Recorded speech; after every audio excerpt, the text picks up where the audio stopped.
Hey, what's up with it, y'all? Welcome to my podcast, Cold Narratives. I'm your host, Iceberg Green. About to let y'all hear some of these cold narratives. Check it out. Hey, what's up with it, y'all? Iceberg Green in the building. So I'm gonna play some footage from BNC. This was a news station, black news station. They fell off. It's over for them. But they had some footage from 4 years ago about Biden and how we felt about reparations. And we going to go into that today. And I got a couple other ways they be pandering to black people that we got to watch out for.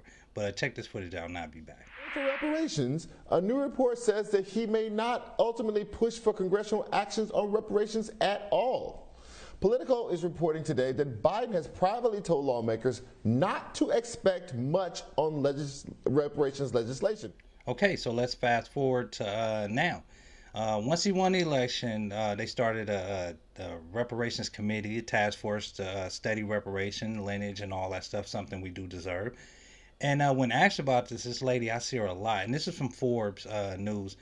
And I see this lady a lot. I don't know her name, but y'all do. I'm sure y'all do. Y'all see her a lot. But this is what, when they asked her about how Biden felt about reparations, and she tap danced and she did so many stutter steps and pump fakes to get around that question. But the guy got at her and he asked the right question. But check this out and I'll be back. The president during the campaign supported the study for reparations, the committee to study reparations. There was a House Judiciary Committee hearing today. Does the president support the legislation? He stopped short of saying that during the campaign. Would he sign that if it came to his desk? Well, he's supported a study of reparations, which I believe is what's being discussed, and studying the continuing impacts of slavery, which is being discussed in this hearing on H.R. 40, I believe it is.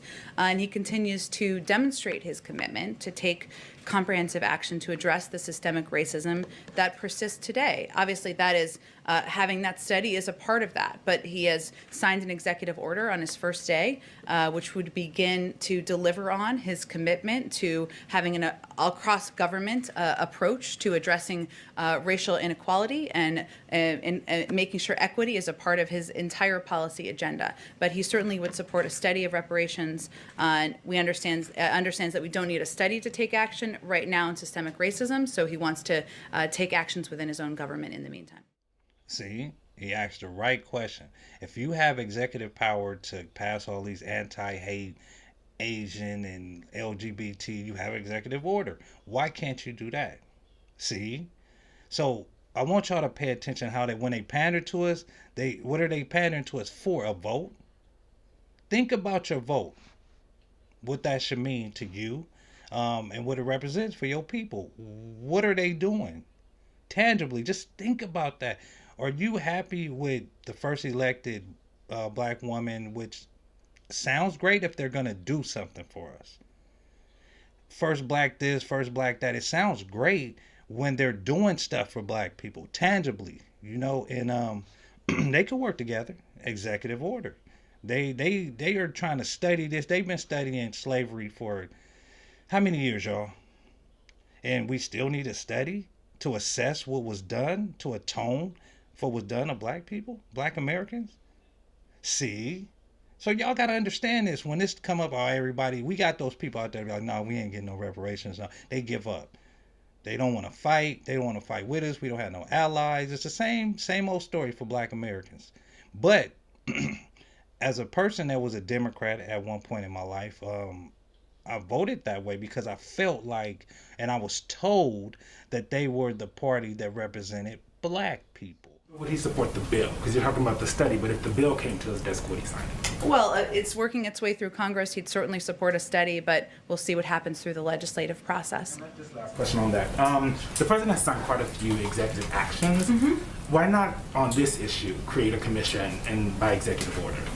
He actually signed a number of actions on racial equity on his first day or his first couple of days in office because he felt it was essential to send the message to the American people and the world that having an across-government approach, ensuring that equity is a central part of his policy agenda, was, not just a singular issue, but something that would be a part of every policy issue he approaches, whether it's healthcare, whether it's economic inequality, a range of issues. That's his approach and how he's trying to, address the root causes of racism in our country today. But he doesn't support a reparations executive order. He won't sign them. Again, it would be up to him. It's he has executive order authority. He would certainly support a study, and we'll see where Congress moves on that issue. So I don't want to hear how the federal government or they can't support reparations. They can't support a hate crime bill. They can't support giving us land. That's bullshit. An executive order shows y'all and tells y'all that Biden is full of shit when it comes to black people. Executive order means he's full of shit. That's basically what an executive order for black people is to him. And I just want to point out to y'all, after all those murders that happened during that BLM movement, he could have signed a hate crime bill. All those murders were based on hate crimes against black people. Just like he made an executive order for the LGBT, for the Jews, for the natives, for everyone else. You can do it for black people too. So why not? Oh, excuse me. And this channel is Fox 26. This content is fair use. All right, I'll be back. Conservative radio host Mark Kaye. Now, there's no proof or evidence that the president's campaign created these photos. Many believe these were created to make the former president appealing to black voters, and it comes after Trump claims that black people liked him more after he was arrested for attempting to overturn the 2020 presidential election results. Okay, so on to this guy. Look at this, y'all. They all pander to black people because they know we shake up the election. We make it swing. Swing, batter, swing. Black people make it happen. And they know that. So they creating fake. Hey, look at this, man. And this was a minute ago when they did this. That's what I'm talking about, y'all. This is the type of shit I'm talking about. And who can you vote for? Out of the two, who would you vote for? Both of them have this history of not helping black people. But what I will say, man, I don't even want to go there. But y'all know the truth. Y'all know what it is, and we got to watch out who we send our vote to. Either side. So don't think that I'm just biased or people are just biased because they want to protect their vote. We have a right to, that's why we fought to have a right to vote. To protect that and make sure we get shit tangibly. We had to fight for civil rights bills to get immigrants and all these people over here to help them out. And we always don't help ourselves. Black people got that bad. We got that bad. We help everyone else, other countries, worlds, nations, planets. But we don't help ourselves. We got those up top that talk about us, but don't come down here and help. That's what I'm talking about, y'all. They pandering the vote. Both sides. So I'm telling you, I would rather vote for that couch. It's comfortable. I'm telling you, if you vote for the couch based on what's going on in the government, that couch is comfortable. I'm not trying to tell you which way to vote. I'm telling you how I'm voting. This is my opinion, okay? And I'm bringing this content that's fair use to get my point across. Okay, so we're going to fast forward. This is some footage from The View, Whoopi Goldberg. And, you know, she's just introducing this Biden speech that he gave recently. But check this content out. I want y'all to listen clearly to what he's saying about someone else. He's talking about Trump the whole time. He's not talking about doing nothing for black people. Like, look, y'all, he could be like, y'all, look, that's not important as what I need to do for the people. He could say that. He could say, you know what, y'all, all this Trump stuff, I need to focus on helping my people. I got money I'm sending over here, money I'm sending over there, but I ain't sending no money over here. He could say that. He could say, man, I've been sending money everywhere else and I ain't taking care of my people. He could say that. Biden can actually say that. Trump could say that too, to a certain extent. Because Trump wasn't in there back in the 70s, so I can't put it all on him. He got in there, shook it up. So it's hard to put a lot of this shit on him. It's hard to, y'all. But Biden and his group of people, you can put a lot of that on them. You got to hold them accountable when you think about voting. It's so important. So I'm gonna land my plane on that. Y'all enjoy the rest of y'all day and your life.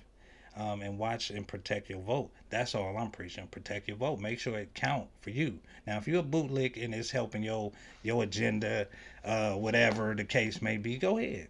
Go to that side, but don't come over here pandering to us. Tell us what we need to do, what we should do. This is the biggest election. They say that every year.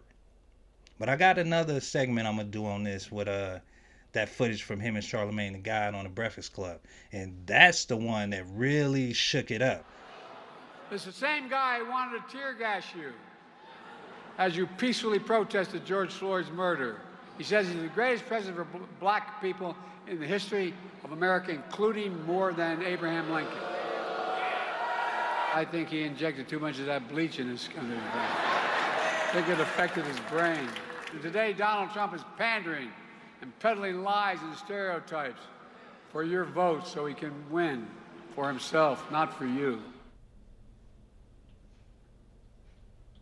So y'all better pay attention to that shit, because he got the power to do it, but won't do it. He do it for all these other groups. Y'all better look at this world. All these people come from other countries, and he take care of them. They get to America, and we've been working for I don't know how many years in this country, and people have the nerve to say we lazy. Y'all know who I'm talking about.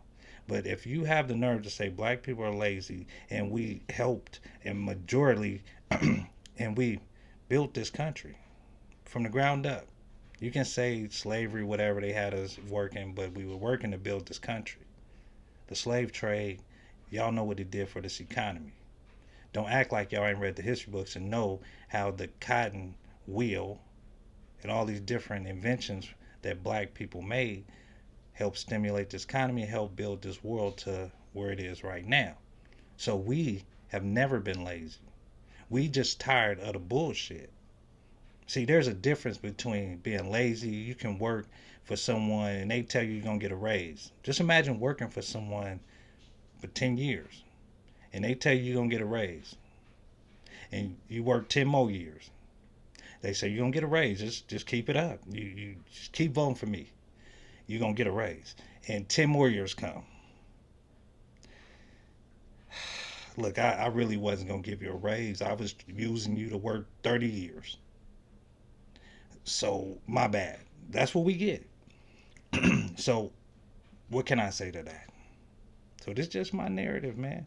I'll be bringing them too, though. And I'm sure y'all don't like the government like a lot of us don't. Look at. Right. I don't have to say much more. Y'all have a good one. I want to thank you all for tuning in. I also want to say God bless those going through the struggle. And make sure you watch out for them cold narratives that the government trying to push on us, y'all. And to all my black people, I will be nothing without y'all. God bless you all.